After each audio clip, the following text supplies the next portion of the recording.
আজ যে রাখি পূর্ণিমা, এই রাখি পূর্ণিমা কি জন্যে কিভাবে এলো আমাদের কাছে? এই রাখি পূর্ণিমা যে সময়ে সেই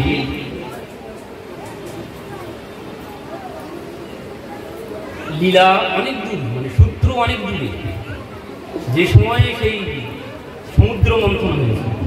সমুদ্র মন্থন কেন হয়েছিল? সমুদ্র মন্থন এই জন্য হয়েছিল, ওই ঋষিকে ইন্দ্র অপমান করেছিল। ঋষি দুর্বাসা গিয়েছিলেন ভগবানের কাছে। ঋষি দুর্বাসা গেছেন ভগবানের কাছে।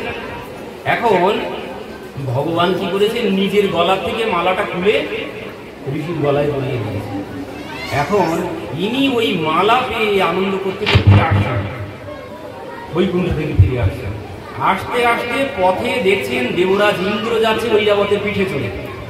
এখন ঐরাবত থেকে দেবরাজ ইন্দ্র নেমে এসে এনাকে প্রণাম করেছেন। আর এনাকে যেই প্রণাম করেছে, ইনি কি করেছেন, গলা থেকে ওই মালাটা খুলে ইন্দ্রের গলায় পরিয়ে দিয়েছে। দিয়ে বলছে, জানো এই মালাটা কার? কার? বলছে, এই মালা স্বয়ং ভগবান নিজে হাতে আমার গলায় পরিয়ে দিয়েছে, সেই মালা আমি তোমার গলায় পরিয়ে দিলাম। এবার কি হয়েছে, দুর্বাসা চলে গেলেন, ইন্দ্র পুনরায় ঐরাবতে উঠেছে। এবার উঠে মনে মনে ভাবছেন, হায় হায়, ভগবানের ব্যবহার করা মালা ঋষির গলায় দিয়েছে, ঋষি পড়েছে, ঋষির প্রসাদী মালা, সেই মালা আমার গলায় দিয়েছে। আমি দেবতাদের রাজা দেবরাজ ইন্দ্র, এইরকম ব্যবহার করা মালা আমার গলায় দিয়েছে, এই মালার মাহাত্ম্য সে জানতে পারবে না। কি করেছে, সেই মালা খুলে হাতির গলায় পরিয়ে দিয়েছে। এবার হাতি কি করেছে, ওই সুর দিয়ে ওই মালা নিয়ে এবার নিজের পায়ের তলায় পিষে একদম ভূমিতে পিষে ফেলেছে। এবার যেই ভূমিতে পিষে ফেলেছে, ওদিকে দুর্বাসা যেতে যেতে দুর্বাসার মনে জেগেছে, আমি যে ইন্দ্রের গলায় মালাটা পরিয়ে দিলাম, ভগবানের মালা, তো ইন্দ্রের গলায় লাগছে কেমন দেখতে ইন্দ্রকে, সে তো একবার দেখা হলো না ভালো করে, তো আরেকবার যাই দেখে আসে। ও আবার পিছন পিছন চলতে শুরু করেছে, দুর্বাসা পেছনের দিকে আসতে শুরু করেছেন। এসে দেখছেন ইন্দ্র যাচ্ছে আগে আগে, দৌড়িয়ে গিয়েছেন ইন্দ্রের সামনে, গিয়ে দাঁড়িয়েছেন। দাঁড়িয়ে দেখে মালা নেই, মাটির দিকে তাকিয়ে দেখে সেই মালা ভূমিতে পদপিষ্ট হয়ে পড়ে আছে। হায় হায়, তুই এত বড় অপমান করলি, প্রভুর মালা এইভাবে তুই অপমান করে দিলি, যা আমি অভিশাপ দিচ্ছি, তোর সমস্ত স্ত্রী হারা হয়ে যাবি তুই, তোর রাজত্ব, তোর সিংহাসন সব চলে যাবে। তো এই জন্যে সিংহাসন হারিয়ে ফেললেন। হাতিকেও অভিশাপ দিয়েছিলেন, তোর ওই শীত চলে যাবে। এই হাতি পরবর্তীতে কিন্তু এই শীতটাই গণেশের মাথায় দিয়েছে, অনেক ঘটনার মধ্যে। তো এবার এই সঙ্গে সঙ্গে এই সংবাদ জানতে পেরেছে কে? জানতে পেরেছে ওদিকে দৈত্যদের গুরু শুক্রাচার্য। বলছে যে দেবতাদের অভিশাপ হয়েছে, দেবতাদের সঙ্গে এবার লড়াই লাগিয়ে দাও, দেবতারা আর স্বর্গ ধরে রাখতে পারবে না। সঙ্গে সঙ্গে বলি মহারাজ ওদিকে আক্রমণ করে দিয়েছে, দেবতারা স্বর্গ ছেড়ে চলে গেছে, ভগবানের কাছে গিয়েছে। প্রভু এখন কি হবে? প্রভু বললেন, যাও, এখন তোমাদের ওই সমুদ্র মন্থন করতে হবে, সমুদ্র মন্থন করে অমৃত পান করতে হবে, তারপর তোমরা অমর হবে, তারপর ওদের সাথে লড়াই করবে, তারপর স্বর্গ ফিরে পাবে। তো এবার সেখানেও অমৃত, এর মধ্যেও অনেক ঘটনা আছে। অমৃত লাভ হলো, তাও কি করে? দৈত্যদেরকে সাথে নিয়ে মিথ্যা কথা বলে ভগবানের যুক্তি শিখিয়ে দিয়েছে। ভগবানের যুক্তিতে দেবতারা মিথ্যা কথা বলে দৈত্যদেরকে সাথে নিলেন, নিয়ে সেই সমুদ্র মন্থন করলেন, করে অমৃত লাভ করলেন। অমৃত লাভের পর যেই অমৃত পান করেছে, মোহিনী ভগবান এসে দেবতাদের অমৃত পান করিয়ে দিয়েছে। এবার যেই দেবতারা অমৃত পান করেছে, এবার বলছে এবার আক্রমণ করো দৈত্যদের। দৈত্যদের আক্রমণ করেছে, সমস্ত দৈত্য সব প্রাণ হারিয়েছে। এবার শুক্রাচার্য কি করেছে? তার ছিল মৃত সঞ্জীবনী বিদ্যা, তিনি সবাইকে জীবিত করে দিয়েছে। এবার জীবিত করে দিয়ে বলছে, তোমরা এক কাজ করো নিজেদের শক্তি বাড়ানোর জন্য। কি বলছেন? তোমরা ব্রাহ্মণ বৈষ্ণবের সেবা করতে শুরু করো। ব্রাহ্মণ বৈষ্ণবের যদি সেবা করো, তারা যদি খুশি হয়, তারা তাদের আশীর্বাদ যদি লাভ করতে পারো, তোমরা দেবতাদেরকে পরাজিত করতে পারবে। তাই করে দেবতাদের বৈষ্ণব ব্রাহ্মণদের আশীর্বাদে পুনরায় আক্রমণ করল, করে এবার দৈত্যরা গিয়ে স্বর্গ দখল করে নিলেন। দেবতারা পুনরায় স্বর্গ হারিয়ে ফেললেন। এবার স্বর্গ হারিয়ে ফেলার পর এবার কি হয়েছে? দেবতারা তো ঘুরে ঘুরে বেড়াচ্ছে চারিদিকে। এবার দেবতাদের যে মা ছেলে যদি কর্মহারা হয়, গৃহহারা হয়, তো কষ্ট কার হবে? মায়ের হবে। তো সেই জন্য মা খুব কষ্ট পাচ্ছেন। তো সেই মা এবার নিজের পতিকে বলছেন যে আমার এই পুত্ররা কি করে তাদের স্বর্গরাজ্য ফিরে পাবে। তখন ঋষি কশ্যপ বললেন, ফাল্গুনে শ্যামল পক্ষে দ্বাদশোহং পয়োব্রত। তো অদিতি মাতাকে বললেন যে এই ফাল্গুন মাসের শুক্লপক্ষ থেকে দ্বাদশীর দিন পর্যন্ত ব্রত করতে হবে। ব্রত করলে তুমি এক ভগবানের সমান শক্তিমান পুত্র লাভ করবে। আর এই ব্রত কি করতে হবে? বলছেন 12 দিন দুগ্ধ পান করে ব্রত করতে হবে। আর এই ব্রত করলে ভগবান খুশি হবেন, আর তার কাছে যা চাইবে তুমি তাই পাবে। তো অদিতি মাতা ব্রত করলেন, ভগবান এলেন, বর চাইলেন, প্রভু আপনার মতো একজন পুত্র চাই। বললেন তথাস্তু, তাই হবে। তো পুত্র কে হলো? তম বটুম বানম দৃष्ट्वा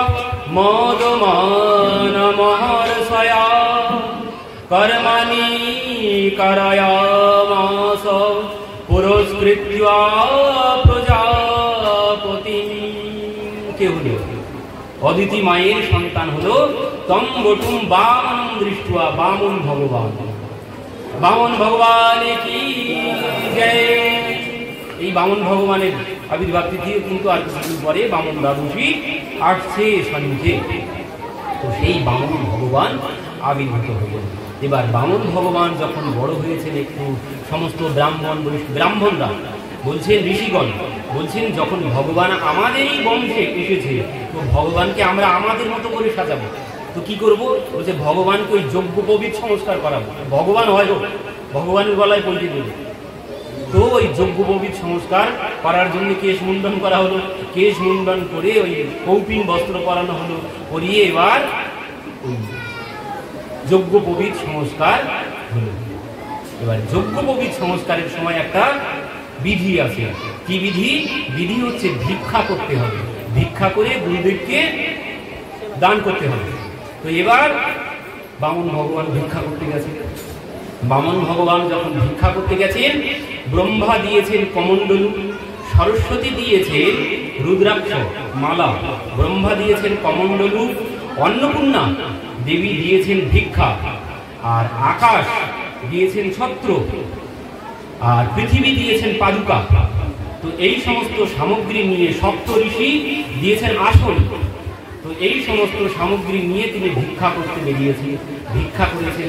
ভিক্ষায় যা পেয়েছেন সেগুলো গুরুর সম্মুখে নিয়ে রেখেছেন। গুরুদেব বলছে এই ভিক্ষায় আমার চলবে না। গুরুদেব কি ভিক্ষা চাই আপনার? যে আমাকে ত্রিলোকের সম্পদ দিতে হবে। হায় হায় গুরুদেব, ত্রিলোকের সম্পদ আমাকে কে দেবে? আমাকে ত্রিলোকের সম্পদ কে দেবে? বলছে দেবে একজন, যাও। কে দেবে? বলছে একজন আছে, সে দেবে। কে দেবে? বলছে মহারাজ বলি। বলি যজ্ঞ করছে। তখন কেন যজ্ঞ করছে? এই জন্য যজ্ঞ করছে কারণ স্বর্গরাজ্য তো পেয়ে গেছে, সিংহাসন পেয়েছে, সিংহাসনে বসেছে, কিন্তু আইনসম্মত ভাবে সিংহাসনের অধিকারী না। বলছে আইনসম্মত ভাবে অধিকারী তখন হবে ইন্দ্রের সিংহাসনের যখন কেউ 100 যজ্ঞ করতে পারবে, তখন সে হবে শতকৃতু। তো তুমি বহুমত সিদ্ধ এখনো হতে পারোনি, মানে জনগণের ভোট এখনো পাওনি।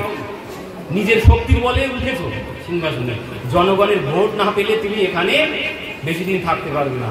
তো এই জন্য বলছে তোমাকে 100 যজ্ঞ করতে হবে, ব্রাহ্মণ বৈষ্ণবকে দান করতে হবে, করে তারপর তুমি এই সিংহাসনের অধিকারী হবে। তো বলছে যাও, বলি যজ্ঞ করছে, ওখানে যাও, সে দান দেবে তোমাকে ত্রিলোকের সম্পদ। তো এবার এই বামন ভগবান সেই চটি পরে, ছাতা মাথায় দিয়ে, কৌপিন বস্ত্র পরিধান করে, চটপট চটপট করে হাঁটতে হাঁটতে হাঁটতে হাঁটতে নর্মদা নদীর তীরে, যেখানে বলি মহারাজ যজ্ঞ করছে, সেখানে এসে উপস্থিত হয়েছে। বলি মহারাজ দূর থেকে দেখছেন যেন স্বয়ং সূর্যদেব হেঁটে আসছেন এদিকে। এমন জ্যোতি বামন ভগবানের মধ্যে, অঙ্গের জ্যোতি দেখে এনার সে ও যজ্ঞে সে আহুতি দেওয়া, সে সোহা সোহা মন্ত্র বলে আহুতি দেওয়া বাদ দিয়ে ওই দিকেই তাকিয়ে আছে। এবার কিছুক্ষণ পরে আর বসে থাকতে পারলেন না, ভগবান তাকে আকর্ষণ করেছে। এবার উঠে চলে গেছেন পথে।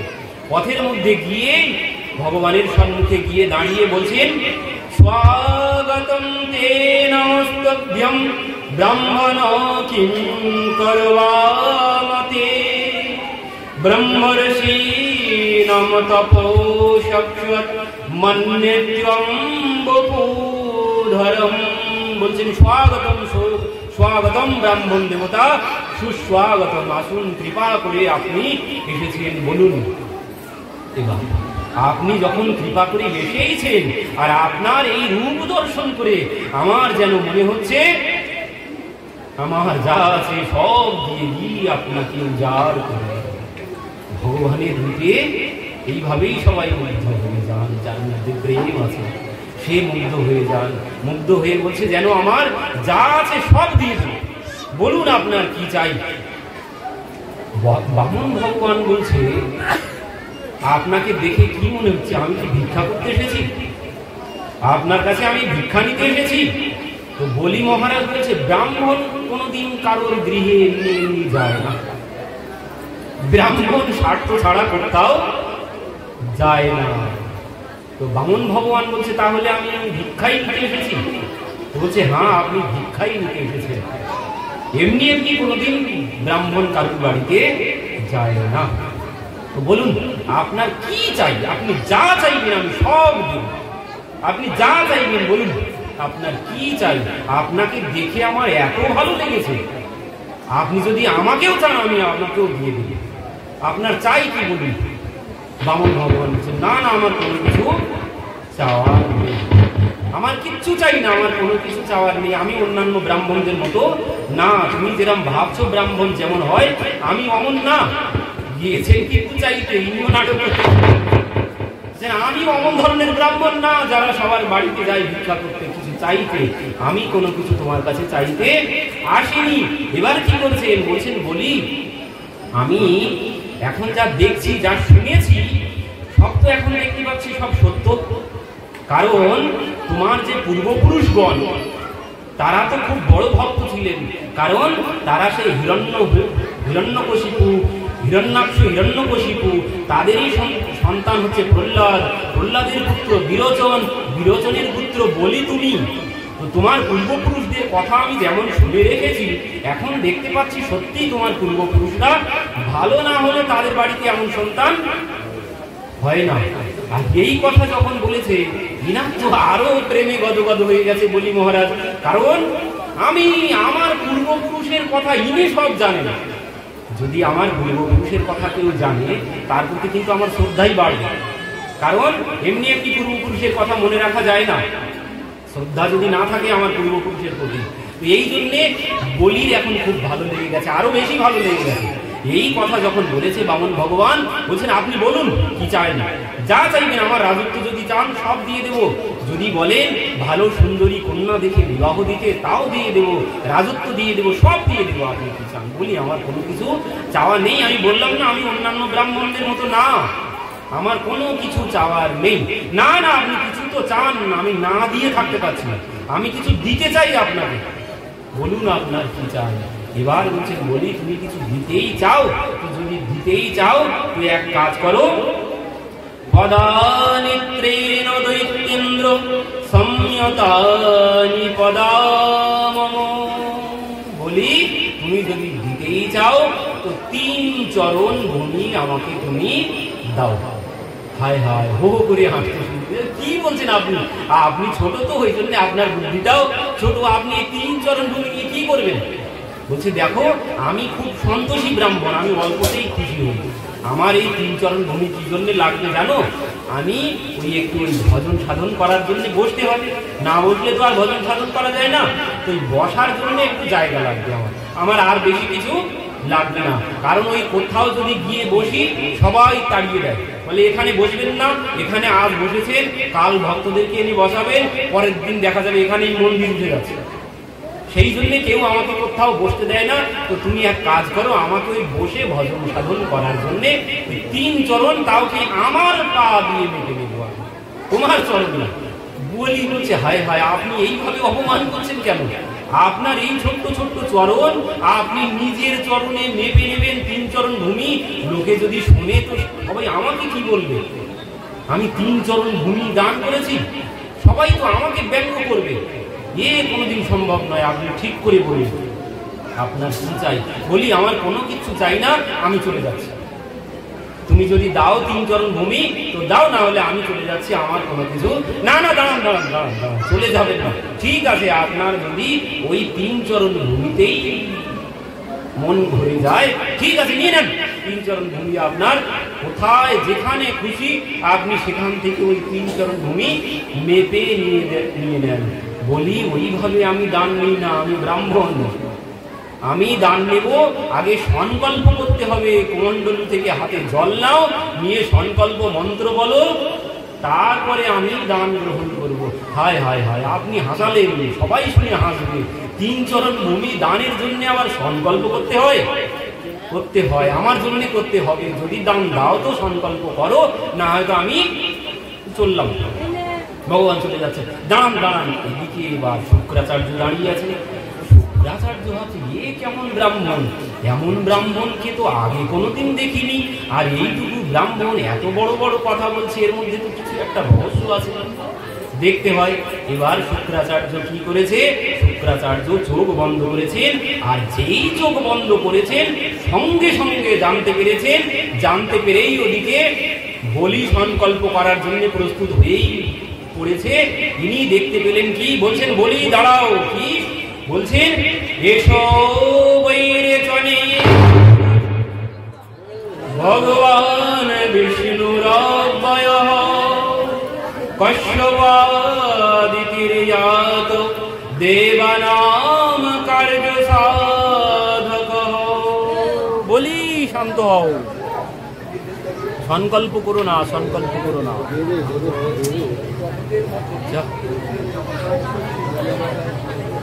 জায়গা মতো ঠিক গালি দিলে, এই হচ্ছে কলি।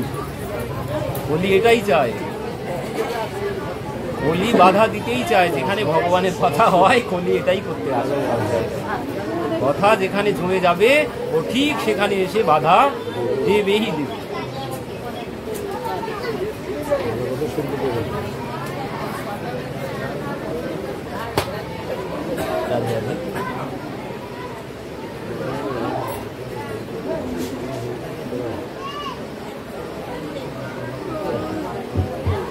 রাধে রাধে। বলি বলছেন, শুক্রাচার্য বলছেন, বলি দাঁড়াও দাঁড়াও দাঁড়াও দাঁড়াও, সংকল্প করো না, সংকল্প করো না। কেন, কি হয়েছে? ওরে এ কোনো 52 না, কোনো 53 না, মানে বলছি এ কোনো বামন না। একে তুমি যে বামন ভাবছো, ছোট্ট বামন, এ বামন নয়। একে বলছেন এসো বৈরেচনে সাক্ষাৎ ভগবান বিষ্ণুর অব্যয়ঃ। বলছেন সেই মোহিনী রূপ ধারণ করে যে এসেছিল, অমৃতের কলসি নিয়ে চলে গিয়েছিল, সেই এসেছে, কোনো বামন নয়। তুমি দান দিও না। গুরুদেব আমি যে বলেই ফেলেছি দান দেব, এখন যদি বলি আমি দান দেব না তাহলে তো আমারই মিথ্যাবাদী হয়ে যাব আমি। আর এই বসুন্ধরা কোনোদিন মিথ্যাবাদীর ভার সহ্য করতে পারে না। তো গুরুদেব আমি কি মিথ্যাবাদী হয়ে এই বসুন্ধরার উপরে থাকবো? আপনি কি বলছেন? বলছেন বলি কিছু কিছু ক্ষেত্রে মিথ্যা বললে কোনো অপরাধ হয় না। শুক্রাচার্যের নীতি কিন্তু ভাগবতে থাকলে কি হবে, নীতি কিন্তু শুক্রাচার্যের বিচার করে গ্রহণ করতে হবে। কারণ আমরা ভালোটা গ্রহণ করতে পারি না, খারাপটা আগে গ্রহণ করি। এটা এখন যদি এটা বলি, শুক্রাচার্য যে কথা বলেছে এতক্ষণ যা যা হয়েছে সে হয়তো কেউ গ্রহণ করবে না, কিন্তু এই কথাগুলো সবাই গ্রহণ করবে। শুক্রাচার্য কি বলছে দেখুন, বলছেন স্ত্রীষু নর্ম বিবাহে চ মৃত্যুর্থে প্রাণ সংকটে গো ব্রাহ্মণার্থে হিংসায়াম নানৃতম সযুগুক্ষিতম।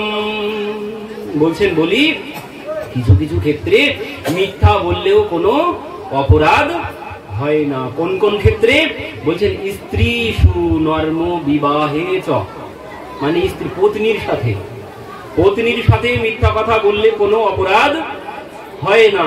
আর কার সাথে? নর্ম মানে হাসি ঠাট্টার সময় মিথ্যা কথা বললে কোনো অপরাধ হয় না। বিবাহে চ বলছেন কন্যা দায়গ্রস্ত পিতা যদি মিথ্যা কথা বলে কন্যা দায় থেকে মুক্ত হতে পারেন, তো সেখানেও মিথ্যা কথা বললেও কোনো অপরাধ হবে না। আর কি? বৃত্তি অর্থে মানে কর্ম লাভের জন্য মিথ্যা কথা বলে যদি কোনো কাজ পাওয়া যায়, কোনো চাকরি পাওয়া যায়, বলছেন সেখানে মিথ্যা কথা বললেও কোনো অপরাধ হবে না। ঠিক করো না, একটু আওয়াজটা নষ্ট হয়ে গেল। আর কি বলছেন? প্রাণ সংকটে, যেখানে প্রাণ যেতে বসেছে সেখানে যদি মিথ্যা কথা বলে আমি আমার প্রাণ রক্ষা করতে পারি, বলছেন সেখানে মিথ্যা কথা বললেও কোনো অপরাধ হবে না। আর কি? গো ব্রাহ্মণার্থে হিংসায়াম, বলছেন কেউ গো হত্যা করছে, সেখানে যদি মিথ্যা কথা বলে সেই গোমাতাকে বাঁচানো যায়, সেখানেও কোনো অপরাধ হবে না। কিন্তু এই যে কথা, এ কথা ভাগবতে থাকলে কি হবে? কথা বলেছেন কিন্তু শুক্রাচার্য, এ হচ্ছে দৈত্যদের নীতি, এ ভক্তের নীতি নয়। ভগবান কি বলছেন? সত্যম ব্রুয়াৎ প্রিয়ম ব্রুয়াৎ, বলতেন সদা সত্য কথা বলো, মিথ্যা কোথাও বলো না। কিন্তু শুক্রাচার্য তার নীতিতে দেখাচ্ছে, বলছেন স্ত্রীর সাথে মিথ্যা কথা বলা যায়, বলছেন কিছু কিছু ক্ষেত্রে স্থান কাল পাত্র অনুযায়ী বললে অপরাধ হয় না। কেমন ভাবে? ধরুন কোথাও গিয়েছেন, এখন গিয়ে সেখানে আপনার পত্নী আরেকজন তার বান্ধবীকে দেখলো, সে একটা সুন্দর সোনার হার পরেছে। এবার কি হয়েছে? বাড়িতে এসেছেন, বাড়িতে এসে দেখেছো তো আমার বান্ধবী কি সুন্দর একটা হার পরেছে, ওই হার আমার চাই। এবার যদি বলেন ওসব হবে না, তাহলে কিন্তু বাড়িতে রণক্ষেত্র শুরু হয়ে যাবে। এখন কি বলতে হবে? এখন বলতে হবে তুমি কোনো চিন্তা করো না, মাসের মাইনেটা পাই, কাজের টাকাটা পেয়ে যাই, পেয়ে গেলে তোমার কোনো চিন্তা করতে হবে না, ওটা নিয়েই আমি বাড়িতে আসবো। এবার কি হবে? যেদিন ওই টাকা পাবে তাতে আস্তে আস্তে ও কথা সে ভুলে যাবে। এমন ক্ষেত্রে মিথ্যা বললে অপরাধ হবে না। আর কোথায়? নর্ম মানে হাসি ঠাট্টার ক্ষেত্রে, সেও স্থান কাল পাত্র বিচার করে। আর কি বলছেন? বিবাহের ক্ষেত্রেও স্থান কাল পাত্র বিচার করে মিথ্যা বললেও অপরাধ হয় না। এগুলো সমাজে আমরা বলি, অনেকের মুখে এগুলো বলতে শোনা যায়, কারণ এইগুলো আমরা গ্রহণ করেছি। ওই যে নেগেটিভটা সবাই আগে গ্রহণ করে, ওই জন্য এগুলো সবার মুখেই শোনা যায়, আমি অনেকের মুখেই শুনেছি। আর কি বলছে? প্রাণ সংকটে, নিজের প্রাণ যদি রক্ষা হয় মিথ্যা কথা বলে, তাহলে মিথ্যা কথা বলে প্রাণে বাঁচো। কিন্তু আমাদের যে পূর্বপুরুষগণ, সাধু সন্ন্যাসীগণ, তারা মৃত্যুর সম্মুখে দাঁড়িয়েই সত্য কথা বলেছেন, মিথ্যা বলেননি। গলা কেটে দিয়েছে, মিথ্যা বলেননি তারা। কিন্তু এটা শুক্রাচার্যের নীতি। আর কি বলছেন? গো ব্রাহ্মণ, গোমাতা ব্রাহ্মণকে যদি মিথ্যা কথা বলে বাঁচানো যায়, ধরুন কেউ কাউকে শত্রু, ব্রাহ্মণ সে জাতিতে, সে কেউ তাকে বধ করার জন্য খুঁজছে, এখন আপনি দেখেছেন সে এইখানে লুকিয়ে আছে, এবার যে তাকে বধ করার জন্য খুঁজছে সে আপনাকে বললো আপনি দেখেছেন এক ব্যক্তিকে এখান থেকে পালিয়ে যেতে, এখন আপনি যদি বলে দেন হ্যাঁ আমি দেখেছি অমুক জায়গায় লুকিয়ে আছে, এই সত্যি কথা বললেও অপরাধ হবে, এখানে মিথ্যাই বলতে হবে। স্থান কাল পাত্র ভেদে বিচার করে ব্যবহার করতে হবে। তো বলছেন বলি কিছু কিছু ক্ষেত্রে মিথ্যা বললেও কোনো অপরাধ হবে না। আর কি বলছেন? অর্থ যদি সব দান করে দিয়ে নিজে ভিখারি হয়ে যাও, সেই দানের মধ্যেও কোনো মাহাত্ম্য নেই। নিজে যদি ভিখারি হয়ে যাই দান করে, অমন দানের কোনো লাভ নেই। বলছে শুনে নাও দান কোথায় করতে হবে। নিজের যে সম্পদ আছে সেই সম্পদ তুমি কোথায় কোথায় ব্যবহার করবে। শুক্রাচার্য বলছেন ধর্মায় যশস্বার্থায় কামায় স্বজনায় চ পঞ্চধা বিভুজন বৃত্ত্যম ইহাত্র চ মোদতে। কি বলছেন? ধর্মায়, যদি ধরুন 100 টাকা থাকে তো 100 টাকার ধর্মায় কয়টি গুণন? ধর্মায় যশস্বার্থায়, মানে নিজের যশ খ্যাতি প্রতিষ্ঠার জন্য, মানে জনকল্যাণের জন্য। 2 হলো ধর্মায় যশস্বার্থায় অর্থ, মানে নিজের অর্থ উপার্জন, মানে ব্যবসার কাজে লাগানোর জন্য। 3টি হলো কামায়, নিজের ইচ্ছা পূরণের জন্য। কামায় স্বজনায় চ, মানে নিজের আত্মীয় বন্ধু বান্ধবের জন্য। এই 5টি জায়গায় অর্থ খরচ করতে হবে। এক জায়গায় সব দিয়ে ভিখারি হয়ে যাওয়ার মধ্যে কোনো মাহাত্ম্য নেই। বললেন অর্থ এই 5 জায়গায় সমানভাবে ভাগ করে ব্যয় করতে হবে। 100 টাকা আছে, বলছেন 20 টাকা 20 টাকা করে 5 জায়গায় ভাগ করতে হবে। কোথায় কোথায়? বলছেন ধর্মের ক্ষেত্রে। ধর্মের ক্ষেত্রে 100 টাকার থেকে 20 টাকা দান করতে হবে। আর কি? যশস্বার্থায়, মানে মানব কল্যাণের জন্য, জগতের কল্যাণের জন্য 20 টাকা দান করতে হবে। আর অর্থায়, মানে নিজের ব্যবসার জন্য 20 টাকা রাখতে হবে, যাতে আমার ব্যবসা চলে, তার জন্য 20 টাকা রাখতে হবে। আর কামায়, মানে নিজের জন্যও কিছুটা খরচ করতে হবে 20 টাকা। আর কি বলছেন? স্বজনায় চ, বলছেন নিজের আত্মীয় বন্ধু বান্ধব, তারাও কিন্তু যদি তুমি বড়লোক হয়ে যাও, তারাও কিন্তু আশায় বসে থাকে যে আমার বন্ধু এত বড় লোক, যখন কোনো বিপদে পড়বো বন্ধুর কাছে গিয়ে হাত পা দেবো। এবার দেখা গেল তোমার কাছে যখন চাইলো এসে, তুমি তাকে ফিরিয়ে দিলে, তখন কি হবে? বলছে যে তোমার বন্ধু ছিল সেই তোমার পরম শত্রু হবে। এই জন্যে বন্ধুকেও 20 টাকা দান করতে হবে। বলছেন এই 5 ভাবে ভাগ করে যিনি অর্থ ব্যয় করবেন, তিনি এই জগতেও কোনো কষ্ট পাবেন না, উপরে গিয়েও তিনি আর কোনো কষ্ট পাবেন না। 2 জায়গাতেই তিনি সুখ লাভ করবেন। তো এর মধ্যে আরো অনেক ব্যাখ্যা আছে, ওদিকে আর যাব না, সময় শেষ হয়ে যাচ্ছে। বলি এইভাবে সব এক জায়গায় দান করে তুমি সর্বশান্ত হয়েও না। তো গুরুদেব এখন করব কি? আমি তো কথা দিয়েই ফেলেছি, এখন যদি বলি না তো আমি মিথ্যাবাদী হয়ে যাব। তো কিছুতেই যখন শুনল না, তখন শুক্রাচার্য কি করলেন? ওই কমণ্ডলুর মধ্যে গিয়ে প্রবেশ করলেন। এবার বলি হাতে জল ঢালতে গেছেন, ওদিকে ভগবান বলছে আমি তাহলে চলে যাচ্ছি। কারণ গুরুদেব মাঝখানে যে এই কথা বলেছেন, ও ভাবছেন তাহলে আর বলি দান দেবে না, ওই জন্য ভগবান বলছেন আমি তাহলে চললাম। বলছে দাঁড়ান দাঁড়ান, চলে যাবেন না, চলে যাবেন না, দাঁড়ান। এবার বলে তিনি ওই কমণ্ডলু নিয়ে জল ঢালতে গেছেন হাতে। আর যেই ঢালতে গেছেন, সঙ্গে সঙ্গে কি হয়েছে? ওদিকে সেই গুরুদেব গিয়েছিল, চোখ গেছে একটা কানা হয়ে। তার কেন কানা হয়েছে? বলছেন ওই ভগবানকে দেওয়ার ক্ষেত্রে যদি কেউ বাধা দেয়, ভগবানকে দান করতে যাচ্ছি আমি, ছেলে যদি বাধা দেয়, বাবা তোমার ওখানে দেওয়ার দরকার নেই, আমার কাছে দাও, আমি 1 বোতল কিনে নিয়ে আসি ওর থেকে। বলছেন এইভাবে যদি কেউ বাধা দেয়, তার চোখ কানা হবে, তার 1 চোখ কানা হয়ে যাবে। এই শুক্রাচার্যের মতো ভগবানকে দানের ক্ষেত্রে যদি কেউ বাধা দেয়, তাহলে সে এইভাবেই কানা হবে। আর দান করলে যে কি ফল হয় তার তো অনেক প্রমাণ আছে, দেখি যদি একটু হয়, পরে দেখছি, আসছি। তো এখান থেকে এবার শুক্রাচার্য কি করেছেন? বলি মহারাজ হাতে জল নিয়েছেন, সংকল্প মন্ত্র পাঠ করেছেন। এবার যেই সংকল্প মন্ত্র পাঠ করা হয়ে গেছে, তখন এবার সেই বামন ভগবান বিরাট আকার ধারণ করলেন। বিরাট আকার ধারণ করে 1 চরণে সমস্ত পৃথিবী, 1 চরণে স্বর্গ। এবার বলছেন বলি আর 1 চরণ জায়গা কোথার থেকে দেবে? দাও। বলি তো দেখে অবাক, আমি যাকে বামন মনে করেছিলাম, এ তো কোনো বামন নয়, এ তো সত্যিই ভগবান। তো এখন কি করব? আর 1 চরণ, আমি তো বলেছি 3 চরণ জায়গা দেব, তো আর 1 চরণ জায়গা আমি দেব কোথার থেকে? তো এবার তো আর ভেবে পাচ্ছেন না, বলি আর 1 চরণ জায়গা কোথার থেকে দেবে? কিছুতেই পাচ্ছেন না। পরবর্তীতে পত্নী বিন্ধ্যাবলী এলেন, এসে বললেন কেন, তুমি তো এখন আছো। তো এবার বলছেন বলি ধন বড় না ধনবান বড়?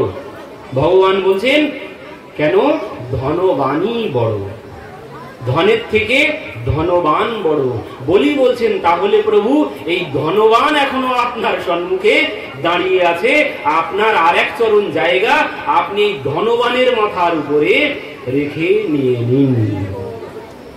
বামন ভগবান কি জয়।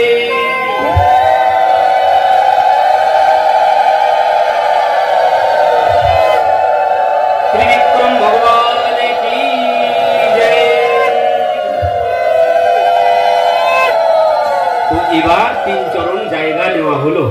3 চরণ জায়গা যখন নেওয়া হয়ে গেছে, বলি যখন নিজেকেই দান দিয়ে দিয়েছেন, ভগবান এত খুশি হয়েছেন। ভগবান বলছেন, বলি আমি তোমার ব্যবহারে অত্যন্ত খুশি হয়েছি, বলো তোমার কি চাও। তুমি আর যা চাইবে আমার কাছে আমি তাই দিতে রাজি আছি, বলো তোমার কি চাই আছে, তুমি যা চাইবে তাই দেব। বলছেন, প্রভু আমার আর কোনো চাওয়া নেই, কারণ যার কাছে জগৎ হাত পাতে, যে জগতের নাথ, সেই আমার কাছে এসে ভিক্ষা চাইতে এসেছে। এর থেকে বড় পাওয়ার আমার কিছু আছে নাকি? যিনি জগতের নাথ, জগন্নাথ, যার কাছে সমস্ত জগৎ ভিক্ষা চায়, সেই জগন্নাথ আমার কাছে এসেছে ভিখারি হয়ে। ভগবান বামন রূপ ধারণ করেছেন কেন? বামন রূপ ধারণ করেছে এই জন্যে, নিতে গেলে ছোট হতে হয়। ছোট না হলে কারো কাছ থেকে কিছু নেওয়া যায় না। কলসি থেকে জল নেবেন, তো জল নিতে গেলে কি করতে হবে? আগে কলসির কাছে মাথা নিচু করতে হবে, ছোট হতে হবে, তাহলে তুমি জল পাবে। যদি কলসির থেকে উঁচু হও, জল পাওয়া যাবে? পাওয়া যাবে না। তো বলছেন ভগবান নেওয়ার জন্য গিয়েছেন, সেই জন্য ছোট্ট রূপ ধারণ করে গেছেন। নিতে গেলে সর্বক্ষণ ছোটই হতে হয়, বুক ফুলিয়ে কোনোদিন ভিক্ষা চাওয়া যায় না, এই জন্য তিনি ছোট হয়েছেন। তো এবার ভগবান বলছেন যে, বলি তুমি যা চাইবে আমি তাই দিয়ে দেবো, তোমার ব্যবহারে আমি খুব খুশি হয়েছি, কিছু চাও। বলি বলছেন না। এবার সঙ্গে সঙ্গে সেখানে কি হয়েছে? প্রহ্লাদ মহারাজ এসে আবির্ভূত হয়ে গেছেন। প্রহ্লাদ মহারাজ বলছে, প্রভু আহা, আমার বংশধরের কত বড় সৌভাগ্য, আমি আপনার কোলে বসেছি। এর থেকেও বড় সৌভাগ্য যে আমার বংশধর আপনার চরণ পেয়েছে। কোলে বসার থেকে ভগবানের চরণ পাওয়াটা বেশি সৌভাগ্যের। তো ভগবান বলছেন, বলি তুমি কিছু চাও। বলি বলছেন, না, কিছু চাওয়ার নেই তোমার কাছে আমার। ভগবান বারবার বলছেন, না বলি তুমি কিছু চাও, না দিয়েই আমি থাকতে পারছি না, আজ এত খুশি হয়েছি তোমার ব্যবহারে, তুমি কিছু চাও। তখন বলি মহারাজ বলছেন, তাহলে আপনি এই বর দিন প্রভু, যে রূপে আমার সম্মুখে দাঁড়িয়ে আছেন, এই রূপেই সদা সর্বক্ষণ ঘর থেকে বাইরে যেতে আসতে যেন আমি আপনাকেই দর্শন করতে পারি। ভগবান বললেন, তথাস্তু, তাই হবে। তবে তুমি যে বলছো ঘর থেকে বেরিয়ে যাওয়ার সময় দর্শন করবে আমাকে, ঘরে প্রবেশ করার সময় আমাকে দর্শন করেই ঘরে প্রবেশ করতে চাও, তার মানে তুমি কি আমাকে দারোয়ান সাজাতে চাইছো? ঠিক আছে, আমার ভক্তের জন্য আমি দারোয়ান হতেও রাজি আছি। এই হচ্ছে ভক্তবৎসল ভগবান কি জয়। বললেন, ঠিক আছে, আমি দারোয়ান হয়েই তোমার দ্বারে দাঁড়িয়ে থাকবো। তো ভগবান বলি মহারাজের দ্বারে দারোয়ান হয়ে দাঁড়িয়ে গেছেন। এখন বলি মহারাজ ওই আসতে যেতেই ভগবানকে দর্শন করেন। এবার কি হয়েছে? দেবর্ষি নারদ গেছেন ছুটে ছুটে লক্ষ্মী দেবীর কাছে। লক্ষ্মী দেবীর কাছে যখন গিয়ে দাঁড়িয়েছেন, লক্ষ্মী দেবী বলছেন, কি ব্যাপার দেবর্ষি, বলুন, অনেকদিন পরে এসেছেন, কি সংবাদ নিয়ে এসেছেন? বলছেন, সংবাদ তো একটা নিয়ে এসেছি, তো আপনাদের যে এমন অবস্থা হয়েছে তো আমি জানতে পারিনি আগে। কেন, কি হয়েছে? আপনাদের ঘরে এত অর্থের টানাটানি পড়েছে, এত দারিদ্রতা এসেছে, আমার তো আগে জানা ছিল না। আপনি যেখানে লক্ষ্মী দেবী আছে সেখানে এত দারিদ্রতা কি করে এলো? মানে কি বলতে চাইছো তুমি? কেন, আপনার স্বামীকে দেখলাম এখন ওই দারোয়ানের কাজ করছে, চাকরি নিয়েছে। কি বলছো? আমার স্বামী দারোয়ানের চাকরি করছে? কোথায় দারোয়ানের চাকরি করছে? বলছে, ওই যে সুতল লোকে দেখে এলাম আপনার স্বামী দারোয়ানের চাকরি করছে বলি মহারাজের দ্বারে। ভগবান কি করলেন? বলিকে ওই সুতল লোক দিয়েছিলেন। বললেন যে, তুমি তো ইন্দ্র সিংহাসনের যোগ্য হয়ে গেছো, 100 যোগ্য সম্পন্ন তোমার হয়ে গেছে, তুমি ইন্দ্র সিংহাসন পাবে, কিন্তু এই কল্পে না, আগামী কল্পে পাবে। এতদিন তুমি সুতল লোকের রাজত্ব ভোগ করো। তো ঠিক আছে, ওই সুতল লোকে বলি তো সবাইকে নিয়ে চলে গেলেন, বলির সাথে ভগবানও ওই সুতল লোকের দ্বারে গিয়ে দাঁড়িয়ে আছে। তো দেবর্ষি নারদ বলছে, আপনার স্বামী দেখলাম সুতল লোকে দারোয়ানের কাজ করছে, আপনারা এত গরিব কি করে হয়ে গেলেন দেবী? আমি তো জানতাম না। কি বলছো তুমি, মাথা খারাপ হয়েছে নাকি? বলছে, হ্যাঁ দেবী, আপনার যদি বিশ্বাস না হয় তো একবার দেখে আসুন। আর আপনার জন্য আমি এই ভাবলাম, আপনার স্বামী তো চাকরি করতে গেছে, আপনার তো আর কোনো কাজকর্ম নেই, আপনার জন্য একটা জিনিস এনেছি আমি। কি জিনিস এনেছো? যে আপনার জন্য একটা এই মালা থলি এনেছি। এই এই বলছে মালা ঝুলিয়ে এনেছি, এই বসে বসে ভগবানের নাম জপ করুন। স্বামী তো নেই, স্বামীর নাম জপ করুন, এই নেন মালা ঝুলি। তুমি এসব কি বলছো? যে হ্যাঁ, আপনার স্বামী, আপনার বিশ্বাস হচ্ছে না, দেখে আসবেন, চলুন। আপনার স্বামী বলি মহারাজের দ্বারে দারোয়ানের চাকরি করছে, তুই এখন আমি ওখান থেকে ফিরিয়ে আনবো কি করে? দেবর্ষি নারদ যাওয়ার সময় একটা কথা বলে দিলেন, বলছে বলি মহারাজের কোনো বোন নেই। যেই বলেছেন লক্ষ্মী দেবী বলছেন বুঝেছি। এবার লক্ষ্মী দেবী কি করেছেন, সাধারণ নারী মূর্তি ধারণ করে ওই বলি মহারাজের দ্বারে দাঁড়িয়ে দাঁড়িয়ে কাঁদছেন। বলি মহারাজ গিয়েছিলেন বাইরে, এবার বাইরে থেকে যখন ফিরে আসেন, এসে দেখছেন একজন রমণী বসে বসে দাঁড়িয়ে দাঁড়িয়ে কাঁদছে। ইনি তার কাছে গিয়েছেন, দেবী আপনার কি হয়েছে, আপনি এইভাবে কাঁদছেন কেন? তখন দেবী বলছে আর হচ্ছে রাখি বন্ধন, রাখি পূর্ণিমা। তো এই পূর্ণিমাতে বোনেরা ভাইয়ের হাতে রাখি বন্ধন করলে ভাইয়ের দীর্ঘ আয়ু লাভ হয়। তো এই জন্যে আমার কোনো ভাই নেই, এই জন্য আমার খুব কষ্ট হচ্ছে, এই জন্য আমার চোখে জল এসে গেছে। দেবী কোনো চিন্তা করবে না, আজ থেকে আমি তোমার ভাই, চলো আমার বাড়িতে, তুমি আজ থেকে আমার বোন, আমি তোমার ভাই। এই বলে এবার তিনি লক্ষ্মী দেবীকে বাড়ি এনেছেন। এবার যেই বাড়িতে এনেছেন, দেখছেন যে দরজায় ভগবান দাঁড়িয়ে আছে। ভগবান ইশারা করে লক্ষ্মী দেবীকে বলছেন, কি ব্যাপার, তুমি এখানে কোথা থেকে এসেছো? লক্ষ্মী দেবী ইশারায় বলে দিলেন, তুমি কাজ করতে এসেছো, তো আমি বাড়িতে বসে থাকি কি করে? আমিও চাকরি করতে চলে এসেছি তোমার সাথে। লক্ষ্মী দেবী ভিতরে গেলেন। তো এবার বলি মহারাজ বলছে, বোন বাঁধো, আজ থেকে আমি ধর্ম সাক্ষী, সমস্ত আকাশ বাতাস সাক্ষী রেখে আমার বোন স্বীকার করছি আমি তোমাকে, তুমি আমার হাতে রাখি বেঁধে দাও। তো এবার লক্ষ্মী দেবী রাখি বেঁধে দিয়েছেন বলি মহারাজের হাতে। এবার যেই রাখি বন্ধন করেছেন, বলি মহারাজ বলছেন, বলো বোন, তোমার আর কি চাওয়ার আছে? আজ ভাইয়ের কাছে আজ তুমি যা চাইবে আমি তোমাকে তাই প্রদান করব। তাই প্রদান করবে? তোমার কাছে তো আমার কোনো চাওয়া নেই, তবে যদি কিছু দিতে চাও তো তোমার কাছে আমার একটাই চাওয়া আছে, সেটা হচ্ছে আমার বাড়িতে একজন দারোয়ানের দরকার আছে, আমার বাড়িতে একজন পাহারাদারের দরকার আছে। আর তোমার ওই পাহারাদার, তোমার ওই দারোয়ানকে দেখে আমার খুব ভালো লেগেছে। যদি চাও তো ওই দারোয়ানকে তুমি আমাকে দিয়ে দাও। দেবী তুমি কে, আসল পরিচয় দাও। এবার বুঝতে পেরেছি তুমি সাধারণ কেউ না। তখন দেবী বলছেন, এবার এর মধ্যে বলি মহারাজ বললেন, ঠিক আছে। আগেই তিনি সংকল্প বলছেন, সংকল্প করতে হবে না, তুমি যা চাইবে আমি কথা দিলাম তাই দেব। এবার যেই কথা দিয়েছেন বলি মহারাজ, সঙ্গে সঙ্গে লক্ষ্মী দেবী স্বরূপে সেখানে দাঁড়িয়েছেন। এবার যেই স্বরূপে দাঁড়িয়েছেন, বলি মহারাজ প্রভুকে ডাকলেন, প্রভু তুমি এবার চলে এসো। প্রভু চলে এসেছেন, দুইজন স্বরূপে বলি মহারাজের সম্মুখে দাঁড়িয়েছেন। এবার বলি মহারাজ বলছেন, প্রভু তোমাদের দুজনের মতো ঠগি আর জগতে নেই। তুমিও যেমন ঠগি, লোক ঠকাও, আমাকে ঠকিয়েছো, তোমার পত্নী সেও আমাকে ঠকিয়েছে। তোমাদের মতো ঠগি আর জগতে নেই। আর এটাই আমার সৌভাগ্য যে স্বয়ং লক্ষ্মী দেবী, স্বয়ং জগন্নাথ, তারা দুইজনাই আমার কাছে ভিক্ষা নিতে এসেছে। এটাই হচ্ছে আমার সৌভাগ্য। তো দেবী আমার আর, প্রভু আমার আর কোনো কিছু চাওয়ার নেই, আপনারা চলে যান দুইজন। তো ভগবান বললেন, বলি তা হয় না, আমি কথা দিয়েছি, আমি এইভাবে চলে যেতে পারি না। তো কি করবেন? বলছেন, আমি তোমার কাছে এই 12 মাসের মধ্যে এই যে 4 মাস তোমার কাছেই থাকবো। সুতল লোকে আমি প্রতি বৎসর এই 4 মাস থাকবো।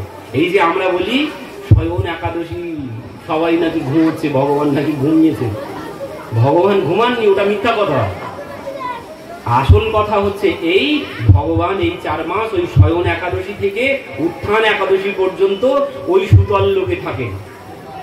এই জন্যে আমরা বলি যে ভগবান নাকি ঘুমিয়েছে। ভগবান ঘুমাননি। ভগবান ঘুমালে জগৎ চলে নাকি? ভগবান ঘুমালে সব অন্ধকার হয়ে যাবে। ভগবান ঘুমাননি, তিনি থাকেন এই সুতল লোকে। বলিকে কথা দিয়েছেন যে আমি তোমার এই দ্বারে দাঁড়াবো, তো বলছেন এই বছরের 4 মাস আমি তোমার দ্বারে দাঁড়াবো। তো এই যে 4 মাস, এই 4 মাস ভগবান নেই, ভগবান আছেন এখন সুতল লোকে। এই জন্য শুভ কর্ম এই 4 মাসে অনেক কিছু বৈদিক কর্ম আর হয় না। আর এই 4 মাসে বেশি করে ভগবানের ভজন সাধন করতে হয়। কেন? কারণ এই 4 মাসেই কিন্তু কলির প্রভাব বেশি। এই 4 মাসে কলির প্রভাব বেশি। কেন? ভগবান নেই, সেই জন্য কলির প্রভাব এই 4 মাসে বেশি। আর এই 4 মাসে এই জন্য চাতুর্মাস্য ব্রত করে সাধু সন্তরা। কেন করে? কারণ কলি